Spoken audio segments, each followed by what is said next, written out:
नमस्कार, आपकी आवाज देख रहे हैं आप, साथ आपके मैं हूं ज्योति आर्या। दिल्ली की मुख्यमंत्री रेखा गुप्ता पर जन सुनवाई के दौरान एक शख्स ने आज सुबह हमला कर दिया, जिसके बाद कहा यह जा रहा है कि उनके सिर पर चोट आई है। पुलिस ने आरोपी शख्स को मौके से गिरफ्तार कर लिया। पुलिस मामले की जांच में जुटी है और आरोपी ने हमला क्यों किया, हमले के पीछे उसकी मंशा क्या थी, इसकी फिलहाल जांच चल रही है। लेकिन सवाल यह है कि क्या यह सुरक्षा में चूक है, क्या इस हमले के पीछे कोई राजनीतिक साजिश है? आप भी दीजिए अपनी राय इस मुद्दे पर, लेकिन उससे पहले ये रिपोर्ट देखिए।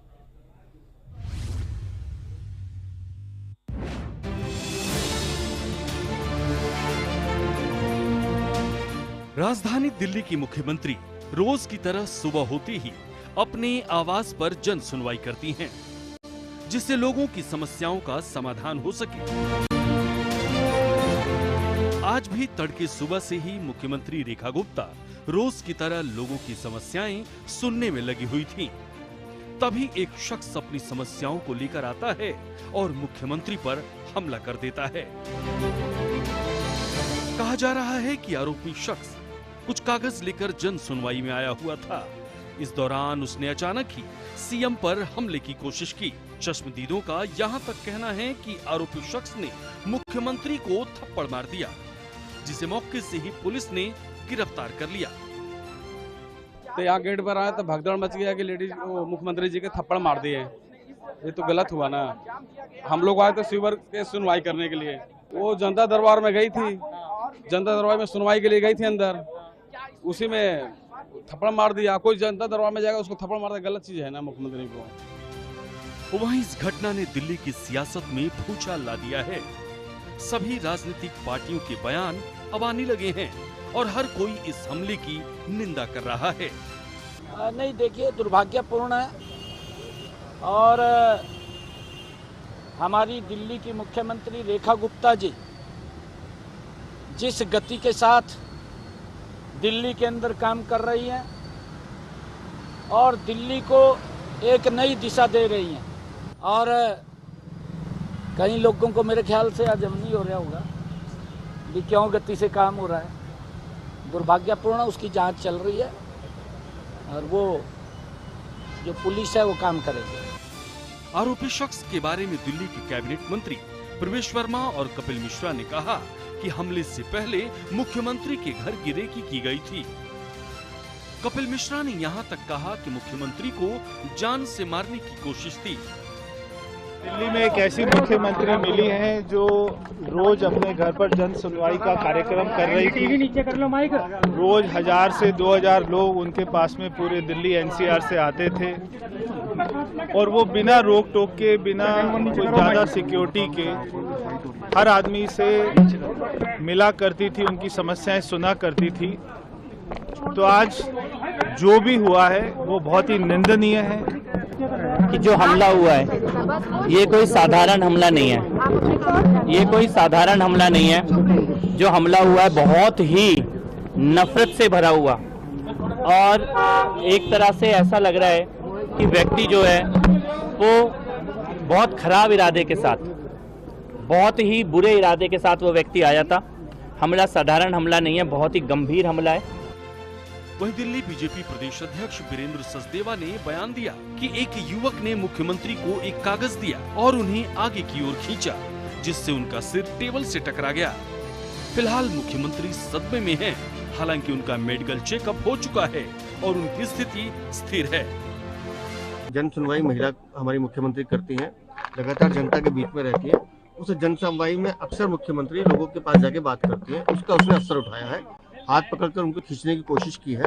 अब वो जांच पड़ताल हो जाए तो एक बार सामने आगे के कार्यक्रम जारी रहेंगे। मैंने कहा हमारी बहन मुख्यमंत्री मेहनती है और बहादुर महिला है, आगे के कार्यक्रम जारी रहेंगे और जिस तरह से वो दिल्ली की सेवा कर रही है करती है। माननीय मुख्यमंत्री जी के ऊपर जन सुनवाई के दौरान जो हमला किया गया, मैं इसकी कड़े शब्दों में निंदा करता हूं। माननीय मुख्यमंत्री जी दिल्ली की राय दिन चिंता करती हैं और यही विरोधियों की साजिशें हैं। शुरुआती पूछताछ में आरोपी ने अपना नाम राजेश भाई खिमजी भाई सकरिया बताया है और उसने खुद को राजकोट निवासी बताया है। कहा जा रहा है कि हमला करने वाले शख्स का कोई परिजन इस समय जेल में है और उसे रिहा करने की अर्जी लेकर आया था। सीसीटीवी तस्वीरों में आप देख सकते हैं कि कैसे ये शख्स रिक्शे से आता है और कुछ देर रुककर फोन पर बात करता है और फिर मुख्यमंत्री आवास की ओर जाता है। बहरहाल इस हमले की हकीकत से पर्दा उठना अभी बाकी है कि आखिर ये शख्स गुजरात से दिल्ली क्यों आया था और इसने मुख्यमंत्री के घर की रेकी क्यों की थी। क्या इस घटना के पीछे कोई राजनीतिक साजिश थी?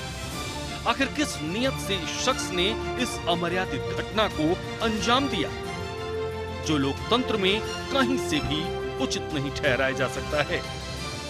ब्यूरो रिपोर्ट, सूर्या समाचार।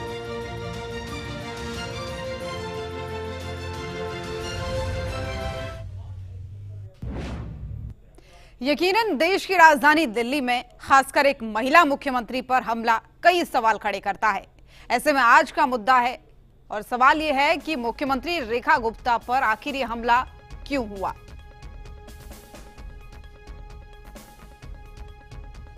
और एक और सवाल कि हमले के पीछे साजिश या फिर राजनीतिक मंशा। आरोपी शख्स ने आखिर क्यों की थी मुख्यमंत्री के घर की रेकी, क्योंकि एक दिन पहले उसकी तरफ से रेकी की गई थी। और आखिर मुख्यमंत्री रेखा गुप्ता पर हमले के पीछे है कौन? तो ये तमाम सवाल हैं जो इस पूरी घटना के बाद उठते हैं।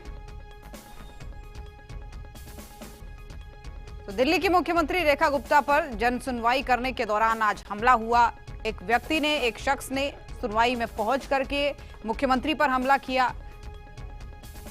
और इसी खबर पर सहयोगी हमारे जुड़ गए हैं, विनय सिंह लाइव जुड़ चुके हैं। विनय, सबसे पहले तो दर्शकों को यही बताइएगा, क्योंकि आज सुबह ये हमला हुआ, उसके बाद से अब तक क्या कुछ हो चुका है, क्या क्या जानकारी निकलकर सामने आ चुकी है? देखिए, बिल्कुल आज सुबह 8 से 9 बजे के बीच का यह मामला है, क्योंकि 8 से 9 बजे का समय ही जन सुनवाई का है, जो कि दिल्ली की मुख्यमंत्री रेखा गुप्ता हर बुधवार को करती है अपने सरकारी आवास जो कि सिविल लाइन में स्थित है। इसी जन सुनवाई के दौरान ये पूरा घटनाक्रम हुआ है, जहां पे गुजरात के राजकोट से आया ये व्यक्ति, जिसका नाम राजेश बताया जा रहा है, वो भी इस जन सुनवाई में पहुंचा था। और जैसे ही मुख्यमंत्री उसके पास पहुंची, उसने मुख्यमंत्री के साथ वार्तालाप शुरू की। तभी बताया जा रहा है कि उसने मुख्यमंत्री पर यह हमला कर दिया, जिसको लेकर वहां पे बिल्कुल अफरा तफरी का माहौल मच गया। और चूंकि वहां पे सुरक्षाकर्मी पहले से ही तैनात रहते हैं मुख्यमंत्री आवास पे, तो उन्होंने तुरंत इस हमलावर को हिरासत में ले लिया। और अभी फिलहाल ये आरोपी, जो कि राजकोट से है, राजेश जिसका नाम है, पुलिस हिरासत में है। और पुलिस इससे तफ्तीश से जांच कर रही है, पूछताछ कर रही है। कई तरह की अटकलें हालांकि इस पर लग रही हैं, लेकिन अभी तक पुलिस की तरफ से कोई औपचारिक बयान इस पे नहीं आया है। राजकोट का चूंकि ये निवासी है, तो राजकोट से जो आरोपी हमलावर है, उसकी मां की तरफ से यह बयान आया है कि राजेश प्रेमी, जो डॉग लवर है, वो है। तो अब एक कयास ये भी लग रहा है। दूसरा ये भी कहा जा रहा है कि जेल में इनके कोई रिश्तेदार बंद है, उनको छुड़ाने की अपील लेकर आया था। लेकिन अभी तक पुलिस की तरफ से किसी तरह का औपचारिक इस पे बयान नहीं आया है कि राजेश ने आखिरकार मुख्यमंत्री पे हमला क्यों किया। लेकिन यह हमला कई तरह के सवाल खड़े कर रहा है। सबसे बड़ा सवाल कि मुख्यमंत्री की सुरक्षा में चूक, क्योंकि दिल्ली की मुख्यमंत्री, उनका आवास, उनकी जो सुरक्षा है वो वहां पे तैनात थी। और उस सुरक्षा के बीच में इस तरह से कोई अनजान शख्स आकर मुख्यमंत्री पे हमला कर देता है, तो सुरक्षा पे चूक सबसे बड़ा सवाल है। साथ ही साथ यहां पे ये भी एक प्रश्न है, क्योंकि एक वीडियो सीसीटीवी फुटेज सामने आया है, जिसमें कि बीते कल आरोपी, जिसने आज मुख्यमंत्री पे हमला किया है, बीते कल मुख्यमंत्री का जो शालीमार बाग, जो कि उनका निजी आवास है, वहां पहुंचा था और वहां पर भी रेकी कर रहा था। तो कहीं ना कहीं यह माना जा रहा है कि पिछले 24 घंटे से या फिर इससे ज्यादा समय से भी ये आरोपी मौके की तलाश में था और शायद किसी तरह की मंशा लेकर गुजरात से दिल्ली आया है। और जब कल ये शालीमार बाग पहुंचा, उसका सीसीटीवी फुटेज सामने आया। आज दिल्ली जो सिविल लाइन आवास, सरकारी आवास है, यहाँ पे पहुंचा, यहाँ पे मुख्यमंत्री पे हमला किया। तो कहीं ना कहीं इसकी प्लानिंग थी इस तरह की हमले की। क्या कारण है, क्या वजह है, ये अभी तक किसी तरह के औपचारिक यहाँ पे बात सामने नहीं आई है। दिल्ली पुलिस की हिरासत में है, दिल्ली पुलिस ने मामला दर्ज कर लिया है, केस दर्ज कर लिया है। हत्या के प्रयास का मामला यहाँ पे दिल्ली पुलिस की तरफ से दर्ज किया गया है। BNS 109 के तहत ये मामला दर्ज किया गया है। हत्या के प्रयास का मामला एक बहुत गंभीर मामला और उसके तहत यहाँ पे मामला दर्ज किया गया है। जल्द ही दिल्ली पुलिस इस हमलावर आरोपी को कोर्ट में पेश करेगी और उसके बाद इस पे आरोपी को रिमांड पे भेजा जाएगा। तब और ज्यादा तफ्तीश से दिल्ली पुलिस इस आरोपी से इस पूरे हमले को लेकर पूछताछ करेगी कि आखिरकार हमले की वजह क्या रही, क्या किसी तरह का कोई निजी कारण है, क्या वाकई में किसी बात को लेकर यह परेशान था या फिर कोई राजनीतिक द्वंश। क्योंकि भारतीय जनता पार्टी के तमाम नेता, दिल्ली कैबिनेट के तमाम मंत्री ये कह रहे हैं कि मुख्यमंत्री लगातार दिल्ली की जनता के बीच जा रही है, दिल्ली की जनता की समस्याएं सुन रही है, जनहित के काम कर रही हैं और इसीलिए राजनीतिक द्वंश के चलते ये हमला कराया गया है ताकि मुख्यमंत्री आम लोगों से ना मिले, आम लोगों की समस्याएं ना सुने। तो कई पहलू, चाहे इसको राजनीतिक एंगल मान लीजिए या फिर कोई पुलिस की तरफ से जब औपचारिक रूप से बयान आएगा तब पता चलेगा कि क्या कारण है, लेकिन अभी तक कई तरह के कयास लगाए जा रहे हैं कि अलग अलग कारण, कोई डॉग लवर इसको बता रहा है, कोई बता रहा है कि ये निजी कारण से क्योंकि इसका रिश्तेदार कोई जेल में बंद है उस सिलसिले में मुख्यमंत्री से मिलने आया था, ये भी कोई इसको राजनीतिक द्वंश बता रहा है। तो अभी फिलहाल अलग अलग पहलू हर कोई बता रहा है, लेकिन जब पुलिस की औपचारिक बयान इस पर आएगा कि आखिरकार ये हमलावर दिल्ली क्यों आया, मुख्यमंत्री पे हमला क्यों किया, तब ये पता चलेगा। लेकिन अब फिलहाल इस हमले से बहुत से सवाल खड़े हो रहे हैं। जी बिल्कुल, जाहिर तौर पर विनय सवाल तो खड़े हो रहे हैं, लेकिन अगर इसके पीछे ये भी वजह माने कि उसका कोई रिश्तेदार जेल में बंद था तो कोई तरीका तो नहीं होता है मदद मांगने का मुख्यमंत्री से। अगर ये भी माना जाए कि वो डॉग लवर था तो भी ये फैसला ना तो दिल्ली सरकार का था, नहीं तो कोई MCD का ये फैसला था कि जिस पर उसको इतना गुस्सा आ गया कि उसने मुख्यमंत्री पर ही हमला कर दिया। लेकिन सवाल अभी ये भी यहाँ पर है कि अभी जो आरोपी पकड़ा गया उसको पकड़े हुए काफी घंटे हो चुके हैं, 8 से 9 घंटे हो चुके, तो अभी तक कोई उसके मुंह से कोई बयान सामने आया है? क्योंकि आपने कहा उसकी माताजी ने तो बयान दे दिया है कि वो इसी तरीके का है।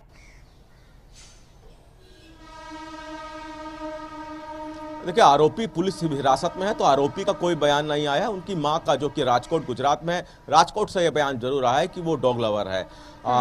ये भी कहा जा रहा है कि इस आरोपी पर गुजरात में और भी कई मामले दर्ज हैं। 3 से 4 मामले अलग अलग गुजरात में अलग अलग मामलों में दर्ज है, जिसके और ये बात सामने आई है। और इसके बाद ये दिल्ली क्यों पहुंचा, मुख्यमंत्री पे हमला क्यों किया, क्या जो भी कारण हो, इसका जो भी समस्या हो, जो भी कारण हो, लेकिन ये बात रखने का कोई तरीका नहीं है। और यही वजह है कि चाहे बीजेपी के नेता हो या फिर अन्य राजनीतिक पार्टी के नेता, हर कोई इस हमले की निंदा कर रहा है और इसको गलत ठहरा रहा है कि ये कोई बात करने का तरीका नहीं है। मुख्यमंत्री यहाँ पे जनसुनवाई कर रही है, आम लोगों की समस्याएं सुन रही है। अब ऐसे में उन लोगों को जरूर समस्या आएगी जो जेन्युइन है, जिनको वाकई में मुख्यमंत्री के समक्ष अपनी बात रखनी है।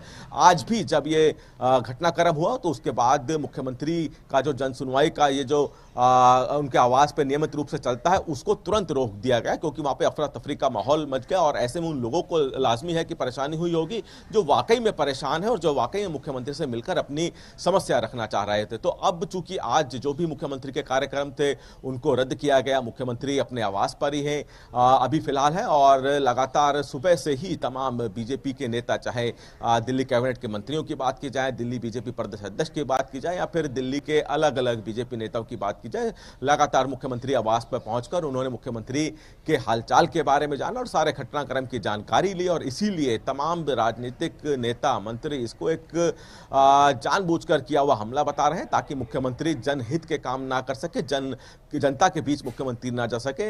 ये बीजेपी के नेताओं की तरफ से कहा जा रहा है। बिल्कुल, बीजेपी के नेताओं की तरफ से कहा ही जा रहा है विनय कि ये राजनीतिक साजिश का हिस्सा हो सकता है। लेकिन इससे पहले जब हमने देखा कि पूर्व मुख्यमंत्री अरविंद केजरीवाल पर भी कई बार ऐसे हमले होने की कोशिश हुई थी, यानी कई बार ऐसा हुआ था, लेकिन इतने गंभीर तरीके से उन्हें घायल नहीं किया जा सका। लेकिन यहाँ पर क्या ये कहा जा सके कि सुरक्षा में भी कुछ हद तक चूक है? ये भी एक बड़ा रीजन हो सकता है क्या? देखिए, सुरक्षा में कुछ हद तक नहीं बल्कि बहुत बड़ी चूक है।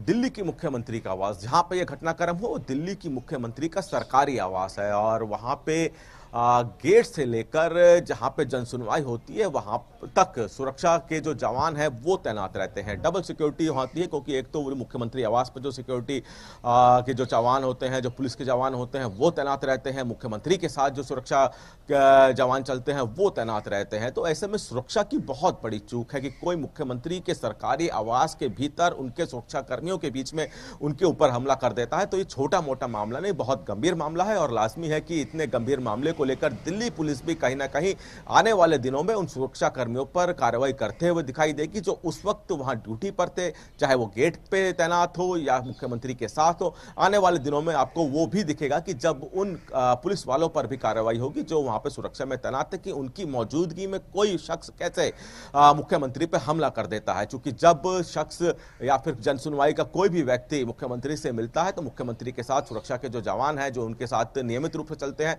वो मौजूद रहते हैं। तो ऐसे में कोई व्यक्ति हमला कर देता है और सुरक्षा के जवानों के बीच में तो एक बड़ा सवाल खड़ा होता है। तो ऐसे में लाजमी है कि दिल्ली पुलिस के उन जवानों पर भी यह सवाल खड़े हो रहे हैं जो उस वक्त वहां पे सुरक्षा की ड्यूटी पे तैनात थे। जी। लेकिन विनय, ये देखिए कि ये एक सबसे बड़ा माध्यम होता है आम लोगों का मुख्यमंत्री तक पहुंचने का, या फिर कैबिनेट मंत्रियों तक पहुंचने का, या फिर उन बड़े लोगों तक पहुंचने का जो उनकी सेवा में तैनात किए गए, जिन्हें उन्होंने चुनकर भेजा है। अब इस घटना के बाद जाहिर सी बात है कि उन लोगों का भी नुकसान होगा। हालांकि जो लोग पहुंचे थे उनका तो नुकसान हुआ ही हुआ, उनकी समस्याएं सीएम सुन नहीं पाई, लेकिन अन्य लोग भी, क्योंकि इसके बाद जाहिर सी बात है कि सुरक्षा व्यवस्था और पुख्ता कर दी जाएगी। मैं इस पर जवाब आपका लूंगी, लेकिन हमारे एक दर्शक जुड़ रहे हैं इस कार्यक्रम में। अभिषेक जी जुड़ रहे हैं नोएडा से। बहुत स्वागत है अभिषेक जी आपका। आपकी राय क्या है इस पूरे मामले पर जो मुख्यमंत्री पर आज हमला हुआ है जनसुनवाई के दौरान? जी, ये बिल्कुल ही निंदनीय है। इस घटना की निंदा की जानी चाहिए और जो भी आरोपी है उसे कड़ी से कड़ी सजा देनी चाहिए, क्योंकि ये जनसुनवाई के दौरान ये हमला हुआ है। आप समझ सकते हैं कि कितनी बड़ी, एक तो पहली बात तो सुरक्षा में भी चूक है, दूसरी चीज अगर इस तरीके से हमले होंगे जनसुनवाई में तो फिर तो कोई भी मिनिस्टर या सीएम जनसुनवाई करेगा ही नहीं, जनता की शिकायत ही उन तक नहीं पहुंचेगी। क्योंकि एक तरफ तो जनता कहती है कि सरकार हमारी शिकायत नहीं सुनती है, जब सरकार जनसुनवाई करके शिकायत सुन रही है तो वहाँ पर जो जनता पहुँच रही है वो उन पर अटैक कर रही है। और जिस तरीके की तस्वीरें आप दिखा रहे हैं, ये कहीं से भी ऐसा नहीं लग रहा है कि इस इंसान को सरकार से कोई नाराजगी थी या कोई गुस्सा था। ये तो सीधी सीधी एक साजिश दिख रही है, क्योंकि हमले से पहले ये रेकी की जा रही है। तो इसका तो सीधा अर्थ यही है ना कि ये कोई सरकार से नाराजगी में उठाया गया कदम या सरकार से गुस्से में उठाया गया कदम नहीं है, बल्कि एक सोची समझी साजिश है। तो इसकी अच्छे से जांच होनी चाहिए, सही ढंग से जांच होनी चाहिए और जो कड़ी से कड़ी सजा होती है वो इसको मिलनी चाहिए। क्योंकि ये इस एक घटना के बाद से जो बाकी जो जनता है जिनकी जो शिकायत लेकर पहुंचते हैं अपने जनप्रतिनिधियों के सामने, कहीं ना कहीं ये एक तरह से उनके दरवाजे बंद कर रहे हैं अपनी शिकायत रखने का। चलिए ठीक है अभिषेक, बहुत धन्यवाद आपका। काफी महत्वपूर्ण राय आपने अपनी साझा की। तो देखिए विनय, दर्शकों का भी यही कहना है, जो सवाल मेरा था कि अगर इस तरीके से जनता के बीच से ही कोई हमला करने वाला निकलता है तो ये सीधे सीधे लोगों के लिए तो खतरा है ही है। ये वो दरवाजे भी बंद कर रहे हैं जो एकमात्र दरवाजा है सीधे मुख्यमंत्री मंत्रियों तक पहुंचने का, कि अब आप अपनी बात को लेकर सीधे उन तक पहुंच सकें। और देखिए, इस घटनाक्रम के बाद लाजमी है कि सुरक्षा बहुत बढ़ जाएगी, लेकिन इसमें यह भी अच्छी बात है कि ये खबर सामने आई है कि जनसुनवाई बंद नहीं होगी। चूंकि हर बुधवार को मुख्यमंत्री जनसुनवाई करती है, लेकिन ये जानकारी सामने आ रही है कि जनसुनवाई अगले बुधवार को भी होगी, नियमित रूप से जनसुनवाई होगी। इसमें कोई दो राय नहीं है कि अब सुरक्षा थोड़ी बढ़ जाएगी। जो लोग जनसुनवाई के दौरान मुख्यमंत्री से मिलने आते हैं, अपनी बात रखने आते हैं, उनकी सुरक्षा का जो दायरा है वो बढ़ जाएगा। मुख्यमंत्री और जो जनसुनवाई के लिए लोग आ रहे हैं उनके बीच में हो सकता है बैरिकेड लग जाए, जो कि अभी तक नहीं था। जनसुनवाई जारी रहेगी, ये साफ कर दिया है। बीजेपी के नेता सुबह ही कह चुके हैं कि जनसुनवाई आने वाले दिनों में जिस तरह से नियमित रूप से चल रही थी वो चलती रहेगी, लेकिन सुरक्षा का दायरा जरूर बढ़ जाएगा और वो चूंकि लाजमी भी है और होता भी है। जिस तरह से आज हमला हुआ है वो काफी सवाल खड़े करता है और ऐसे में सुरक्षा बढ़ाई जाएगी और जो लोग जन सुनवाई के लिए आएंगे हो सकता है कि उनकी संख्या भी सीमित की जाए, उनको कई सुरक्षा दायरों से होकर गुजरना हो और बैरिकेड लगता हुआ दिखाई दे मुख्यमंत्री और आम जनता के बीच में, तो ये होता हुआ दिखाई देगा। लेकिन जन सुनवाई जारी रहेगी, ये बीजेपी के नेताओं की तरफ से सुबह साफ कर दिया गया है। जी बिल्कुल, ये तो अच्छी बात है कि इस घटना से डरने के बाद ऐसा नहीं हुआ, इस घटना के बाद से ऐसा नहीं हुआ कि कम से कम जनसुनवाई बंद कर दी जाए, ये बहुत अच्छी बात है। लेकिन सवाल यहाँ पर ये भी है, जैसा कि हमारे दर्शक ने भी कहा था, कि जो ये सीसीटीवी फुटेज भी सामने आया, इससे भी ये साफ पता चल रहा है कि ये कोई नाराजगी वाली बात तो है नहीं और ना ही ये कोई रैंडम ऐसे ही हमला है कि किसी बात पर गुस्सा आ गया तो हमला कर दिया। ये सोची समझी साजिश है, तभी जाके उसने रेकी भी की। और क्या ये पता चला कि रेकी के दौरान वो जो रिक्शा वाले से पूछ रहा है या फिर अन्य लोगों से पूछताछ कर रहा है, क्या उसकी तरफ से पूछा गया ऐसा कुछ? और देखिए, ये जो रेकी है ये बीते कल की है, जब दिल्ली की मुख्यमंत्री का जो निजी आवास शालीमार बाग में है वहाँ ये व्यक्ति आरोपी गया था और वहाँ पर इसने शायद वहाँ पे रेकी की और इसको बाद जब वहाँ मुख्यमंत्री से इसकी मुलाकात नहीं हो सकी तो फिर इसको आज का दिन चुना। तो यानी कि ये कह सकते हैं कि ये कोशिश लगातार जारी थी इसकी मुख्यमंत्री के पास जाने की। अभी चूंकि औपचारिक कारण और औपचारिक वजह नहीं पता चली है, दिल्ली पुलिस की तरफ से ही औपचारिक इसकी बयान जारी होगा कि क्यों मुख्यमंत्री पर इसने हमला किया है। और चूंकि मुख्यमंत्री पे हमले की लेकर दिल्ली पुलिस हर पहलू से जांच कर रही है, तो लाजमी है कि इस जांच में बहुत से तथ्य चौंकाने वाले सामने आ सकते हैं। उन्हीं औपचारिक बयान का सबको इंतजार है कि आखिरकार क्यों इस व्यक्ति ने दिल्ली पुलिस की मौजूदगी में, दिल्ली पुलिस के जवानों की मौजूदगी में मुख्यमंत्री पे हमला किया। और शायद ये भी भली भांति जानता था कि मुख्यमंत्री आवास है, यहाँ पे सुरक्षा बहुत ज्यादा होती है, ऐसे में क्यों मुख्यमंत्री आवास ही इस व्यक्ति ने चुना। तो ये भी बहुत से सवाल है जो कि दिल्ली पुलिस इस व्यक्ति से उगलवाने की पूरी कोशिश कर रही है। दिल्ली पुलिस इसको जब कोर्ट में पेश करेगी उसके बाद दिल्ली पुलिस कोर्ट से रिमांड लेगी, तो रिमांड पर भी बहुत सी बातें उगलवाएगी दिल्ली पुलिस इस आरोपी से। तो इसलिए दिल्ली पुलिस की औपचारिक बयान का इंतजार रहेगा कि क्यों आखिरकार इसने दिल्ली की मुख्यमंत्री पर हमला किया और क्यों दिल्ली की मुख्यमंत्री का सरकारी आवास इसने चुना जहां पर सुरक्षा ज्यादा होती है। जी बिल्कुल विनय, ये तो सारे सवाल है ही जिनके जवाबों का इंतजार सभी कर रहे हैं। लेकिन एक महत्वपूर्ण सवाल यहाँ पर यह भी है कि बताया जा रहा है कि मुख्यमंत्री के सिर पर भी चोट आई थी, हालांकि उनकी हालत अभी स्थिर है। अब ऐसे में क्या आज तो उनके कार्यक्रम रद्द हो गए, क्या कल से आने वाले कार्यक्रम लगातार जारी रहेंगे या कल से लेकर उनके कार्यक्रमों को लेकर कोई अपडेट आपके पास? देखिए, आज के सभी कार्यक्रम मुख्यमंत्री के रद्द रहे हैं, लेकिन कल के कार्यक्रमों को लेकर अभी कोई जानकारी नहीं आई है। संभावना है कि कल के कार्यक्रमों में मुख्यमंत्री शामिल होंगी। कल के कार्यक्रम रद्द होने की अभी फिलहाल कोई सूचना नहीं आई है। कल के कार्यक्रम को लेकर माना जा रहा है कि मुख्यमंत्री कल नियमित रूप से अपने काम और अपना जो ऑफिस है उसमें ज्वाइन करेंगी और अपना काम करेंगी। किसी भी तरह के कल के कार्यक्रम के रद्द होने की सूचना अभी तक नहीं आई है। जी चलिए, ठीक है विनय, बहुत धन्यवाद आपका, तमाम जानकारी आपने साझा की इस पूरे घटनाक्रम को लेकर। तो आपकी आवाज में फिलहाल के लिए मेरे साथ बस इतना ही। कल फिर होगी आपसे मुलाकात एक नए मुद्दे के साथ। तब तक के लिए नमस्कार।